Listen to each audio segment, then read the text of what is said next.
C Joseph Vijay எனும் நான்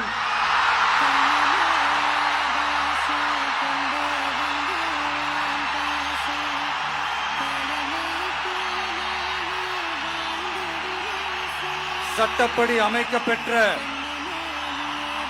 இந்திய அரசியல் அமைப்பின்பால் உண்மையான நம்பிக்கையும் மாறா பற்றும் கொண்டிருப்பேன் என்றும் இந்திய நாட்டின் ஒப்பில்லாத முழு முதல் ஆட்சியையும் ஒருமையையும் நிலை நிறுத்துவேன் என்றும் தமிழ்நாட்டு அரசின் முதலமைச்சராக உண்மையாகவும் உளச்சான்றின்படியும் என் கடமைகளை நிறைவேற்றுவேன் என்றும்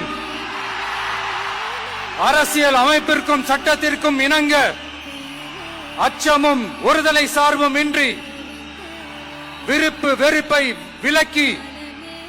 பலதரப்பட்ட மக்கள் அனைவருக்கும் நேர்மையானதை செய்வேன் என்றும்